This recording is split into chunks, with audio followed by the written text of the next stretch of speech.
So hello everyone, in this audio class we will discuss the 20 most important questions from the chapter International Trade. These questions will be very much important for your upcoming KVS and NVS PGT Geography interview. So let's get started with the question number 1. Why is international trade called the economic barometer of a country? So, international trade reflects the economic strength of a country because it shows the volume and value of exports and imports. A country with strong industries, technology and production capacity generally exports more goods and services. For example, countries like China, Germany and the USA have high trade volumes indicating strong economics. Therefore, international trade is often called the economic barometer of a country. Next question, what is the difference between international trade and internal trade and international trade? So, internal trade takes place within the boundary of a country and international trade takes place between two or more countries. International trade involves custom duties, foreign exchange and trade regulations, whereas internal trade does not.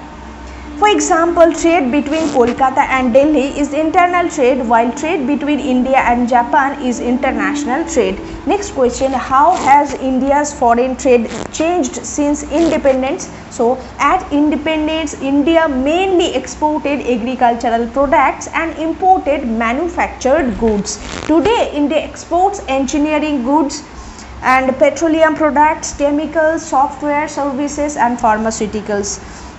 The volume and value of trade have increased tremendously. For example, India's foreign trade increased from about 1214 crore in 1950-51 to more than 77 lakh crore in recent years. Next question, why does India face a trade deficit? So, trade deficit occurs when imports exceed exports. India imports large quantities of crude oil, gold, machinery and electronic goods. These imports increase the import bill significantly. For example, rising international petroleum prices often increase India's trade deficit. Next question, is trade deficit always harmful? Not necessarily. If import consists of machinery, technology and raw materials that help economic growth, trade deficit may support development. However, a continuously high trade deficit can put pressure on foreign exchange reserve. For example, importing advanced machines can help industries produce more goods in the future. Next question, why has the share of agricultural products in India's export declined? So, the share has declined because manufactured goods and services have grown much faster. India's economy is becoming more industrialized and diversified. For example, engineering goods and pharmaceuticals now earn more export revenue than traditional agricultural products. Next question, what are the major exports of India today? So, major exports include engineering goods, petroleum products, chemicals, pharmaceuticals, gems and jewelry, software services, textiles. These products contribute significantly to India's export earnings. Next question, why is petroleum both a major import and export items of India? So, India imports crude oil because domestic production is insufficient.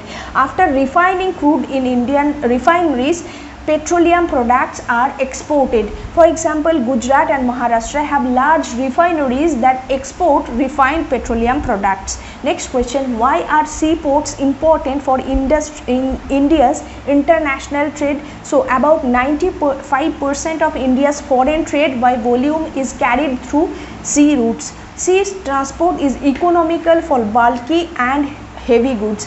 Ports connect India's hinterland with global markets. For example, iron ore from Odisha reaches foreign countries through the Paradip port. Next question, why was Jawaharlal Nehru port developed? So, Jawaharlal Nehru port or Nhava was developed to reduce congestion at Mumbai port. It handles a large share of India's container traffic. Today, it is the largest container port. Next question, why is Mumbai port called the gateway of India? So, Mumbai port is India's largest natural harbour.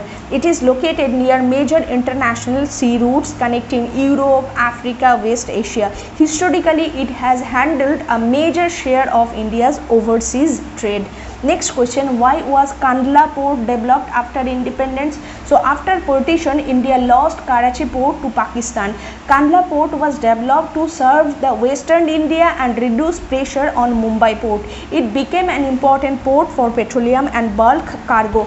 Next question, why is Kolkata port unique among Indian ports? So Kolkata is the only major riverine port in India. It is situated on the Hooghly river about 128 km from the sea. It serves eastern and northeastern India. Next question, what are the major problems faced by Kolkata port? So the major problem is silting in the Hooghly river. Continuous deposition of silt reduces navigability.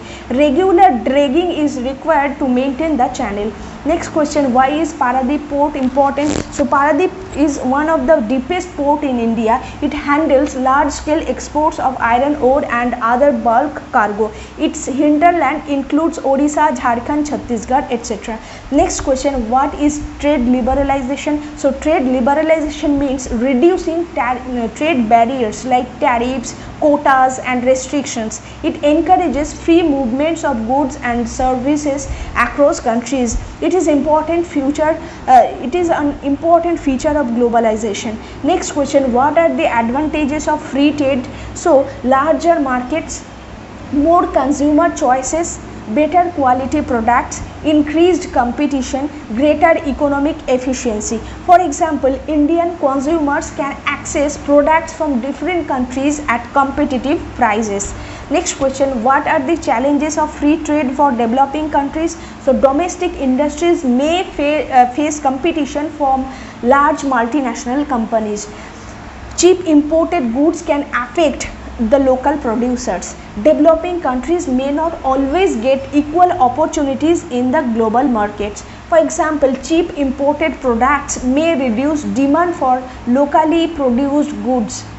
Next question, how can India reduce dependence on imports? So India can increase domestic manufacturing, promote renewable energy, encourage technological innovation, strengthen the Make in India program. These measures can reduce imports and improve trade balance. Next question, how do ports contribute to regional development? So ports generate employment, industries and transport facilities. They promote trade, urbanization and infrastructural development. For example, the development of Kochi port helped trade, tourism and industrial growth in Kerala. So what is gist of this lesson? So international trade is an important indicator of economic development. Ports, trade policies and export diversification play a crucial role in strengthening India's position in the global economy. Therefore, improving trade infrastructure and competitiveness remains essential for sustainable economic growth. So, thanks for listening. Keep listening for further audio classes. Thank you.